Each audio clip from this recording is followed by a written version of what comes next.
नमस्कार, मैं राहुल यादव। मेरे YouTube मंच पर आपका स्वागत है। अजित पवार साहब वैसे भी बड़े मजेदार आदमी हैं, लगातार उप मुख्यमंत्री रहने का रिकॉर्ड तोड़ रहे हैं।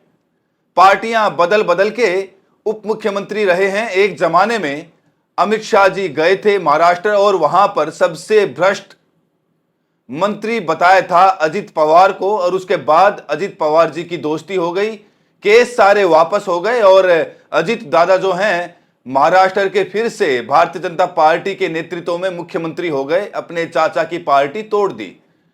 अब ये सब तो आप जानते ही हैं। ये सब क्यों बता रहा हूं मैं?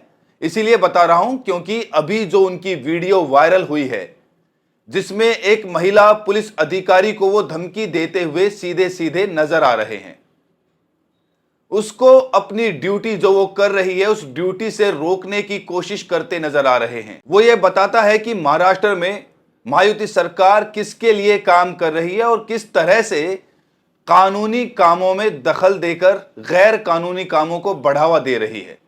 यह वीडियो था दरअसल सोलापुर जिले के माथा तहसील के गांव का। जो ये आईपीएस ऑफिसर हैं अंजना कृष्णा जी, वो गई थी वहां पर यह सूचना मिलने के बाद कि वहां सड़क बनाने के लिए अवैध तरीके से मिट्टी निकाली जा रही है, अवैध तरीके से खनन हो रहा है। करमाला की डीएसपी हैं अंजना कृष्णा, ये पहुंची वहां पर अपने लाव लश्कर के साथ ये जांच करने के लिए कि क्या अवैध खनन हो रहा है। उन्होंने लोगों से कहा कि रॉयल्टी रसीद दिखाइए आप, अगर रॉयल्टी रसीद आपके पास है तब तो ये खनन कानूनी है, और अगर रॉयल्टी रसीद नहीं है तो ये खनन है वो गैर कानूनी है। अब जाहिर है कि लोगों के पास रॉयल्टी रसीद थी नहीं, गैर कानूनी वहां पर खनन हो रहा था, तो तुरंत उन्होंने इस खनन को रोकने की बात की। जाहिर है एक पुलिस अधिकारी के रूप में जो अपना कर्तव्य था वो उन्होंने करने की कोशिश की, और इसके बाद जो आईपीएस ऑफिसर हैं उनमें और गांव वालों में बहस होने लगी। इस गांव के सरपंच हैं बाबा जगताप, जो अजित पवार गुट वाली जो एनसीपी है उसके तालुका अध्यक्ष भी हैं। तो बाबा जगताप ने तुरंत लगा दिया अजित पवार को फोन, और उसके बाद अपना फोन पकड़ा दिया डीएसपी मैडम को और इनसे कहा कि लीजिए आपसे अजित पवार बात करेंगे। अजित पवार ने कहा कि केस को तुरंत रोको, मैं उप मुख्यमंत्री अजित पवार बोल रहा हूं, वगैरह वगैरह वगैरह। उस लेडी ने कहा कि मुझे क्या पता आप कौन हैं, कौन बोल रहे हैं, आप सीधे मेरे फोन पर कॉल कीजिए, और बड़े सम्मान बड़ी इज्जत के साथ ये बात कही कि आप सीधे मेरे फोन पर बात कीजिए। तो उनको धमकी देना और इतनी अकड़ कहां से आई वगैरह वगैरह। ठीक है सर। इतना आपको डेयरिंग हुआ है क्या? सर मेरे को कार्रवाई जो किया है मुझे कैसे पता है सर? कौन है? सर मुझे पता नहीं है ना सर। मैं सिर्फ यही बोल रही। मैं डिप्टी चीफ मिनिस्टर। सर समझ रही है वो आप बोल रही है जो। नंबर दे दो मुझे, मैं डायरेक्ट आपको देता हूँ। ठीक है सर। 944 आपका नंबर दे दो ना सर। 944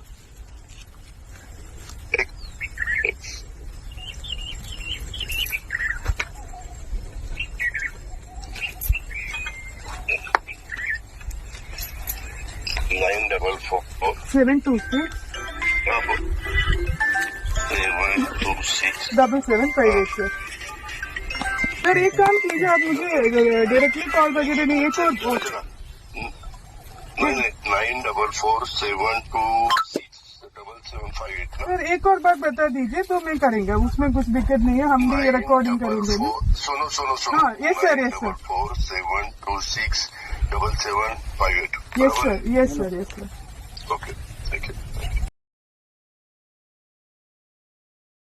अब आप सोचिए, एक आईपीएस अधिकारी जो ईमानदारी से अपना काम करने पहुंची हैं, उनके पास अकड़ क्यों नहीं होनी चाहिए? संविधान की अकड़, कानून की अकड़ क्यों नहीं होनी चाहिए उनके पास? परीक्षाएं पास करके मेहनत करके वो अपने पद पर पहुंची हैं, और उस पद पर पहुंचकर कोई गैर कानूनी काम नहीं कर रही हैं, किसी नेता की चमचागिरी नहीं कर रही हैं, कमीशन खोरी नहीं कर रही हैं, अपराधियों को बचाने का काम नहीं कर रही हैं, ईमानदारी से अपना काम कर रही हैं। जो अवैध कार्रवाई हो रही है, जो अवैध मिट्टी खोदी जा रही है, उस अवैध काम को रोकने का काम कर रही हैं। ऐसे में उनके पास अकड़ क्यों नहीं होनी चाहिए? आप उप मुख्यमंत्री हैं, आपकी तो जिम्मेदारी यह है कि प्रदेश के अंदर कानून व्यवस्था कायदे से बनी रहे, उसमें किसी तरह का कोई व्यवधान ना पहुंचे। और यहां पर जब एक पुलिस अधिकारी पहुंचती है कानून व्यवस्था बनाए रखने के लिए, अवैध खनन को रोकने के लिए, तो सिर्फ इसलिए कि वो कार्रवाई जहां पर हो रही है उसका जो लीडर है वो आपका करीबी है, आपकी पार्टी का है, आप अवैध कार्रवाई को ना रोकने की बात कर रहे हैं। आप कह रहे हैं कि अवैध कार्रवाई ना रोकी जाए, और जब सवाल पूछा जा रहा है तो आप कह रहे हैं कि वहां माहौल खराब है, कि वहां माहौल खराब ना हो जाए इसके लिए मैंने कहा।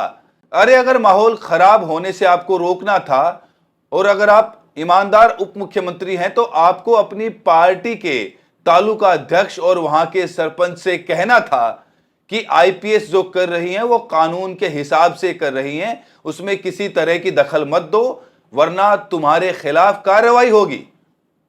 चोर को रोकना था, आपने पुलिस को रोक दिया। आपको अवैध खनन रोकना चाहिए था। आप उप मुख्यमंत्री हैं, एक संवैधानिक पद पर बैठे हुए हैं, कानून की रक्षा करना आपका कर्तव्य है, लेकिन कानून की रक्षा करने की जगह कानून के रक्षक को आप धमकी दे रहे हैं कि मैं उप मुख्यमंत्री बोल रहा हूं और तुम्हें पता नहीं है मैं तुम्हारे खिलाफ एक्शन लूंगा और कार्रवाई हो जाएगी। और इतनी अकड़ कहां से आई? ये नेता लोग सोचते हैं कि आईएएस आईपीएस सब इनके सामने झुके रहें और इनके काले सफेद कामों के सामने अपनी आंखें मूंद लें। और आप देखिए, अब तक इन आईपीएस साहिबा से किसी को कोई दिक्कत नहीं थी, अब इनके खिलाफ जांच होने की बात हो रही है। विधायक लोग चिट्ठी लिख रहे हैं कि इनका जो अपॉइंटमेंट हुआ था उसकी जांच की जाए, उसमें कोई गड़बड़ी तो नहीं थी। गड़बड़ी की जांच करनी है तो अजित पवार के चुनाव की जांच करनी चाहिए।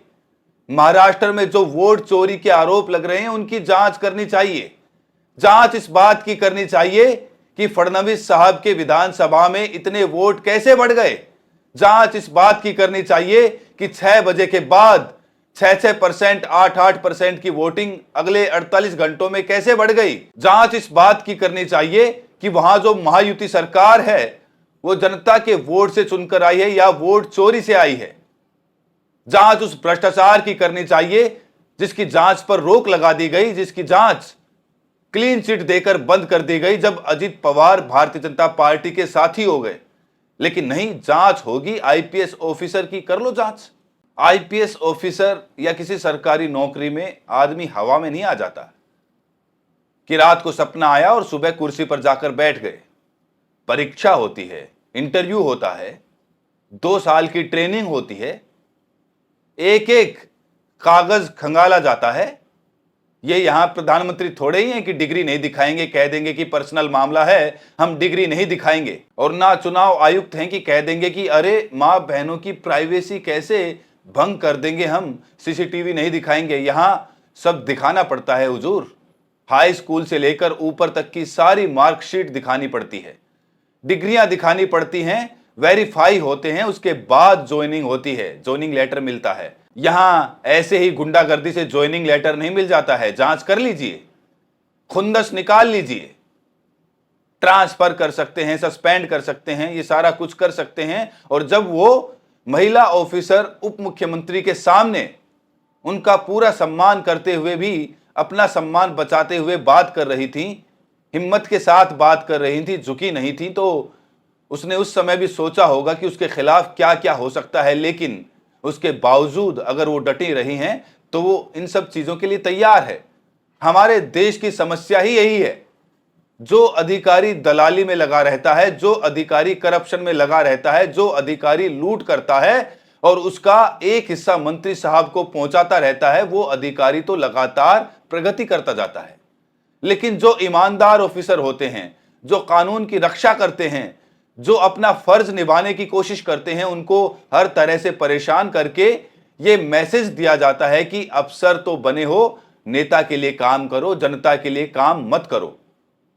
मुझे उम्मीद है आईपीएस एसोसिएशन, आईएएस एसोसिएशन दुनिया भर की बातें करते रहते हैं, उनमें से कोई अभी तक इस महिला ऑफिसर के साथ खड़ा होता नहीं दिख रहा है। मुझे उम्मीद है कि थोड़ी शर्म आएगी और अपने इस महिला ऑफिसर के साथ आईपीएस एसोसिएशन खड़ा होकर कहेगा कि महिला ऑफिसर सही थी। अगर रॉयल्टी के पेपर उसने मांगे थे तो बिल्कुल सही किया था, अवैध खनन को रोकना उसका काम था और वो सत्ता के सामने अड़ेगा। और अगर नहीं अड़ता है तो फिर अपने किसी और अपमान पर कुछ भी बोलने का अधिकार उसको रह नहीं जाता है। मैं चाहता हूं कि इस मुद्दे को उठाया जाए, इस मुद्दे पर बात की जाए। आप लोग भी सोशल मीडिया पर बात कीजिए ताकि पवार साहब और उनका गैंग जो है इस ईमानदार महिला पुलिस ऑफिसर को परेशान ना कर सके। आज के लिए इतना ही, बहुत बहुत शुक्रिया।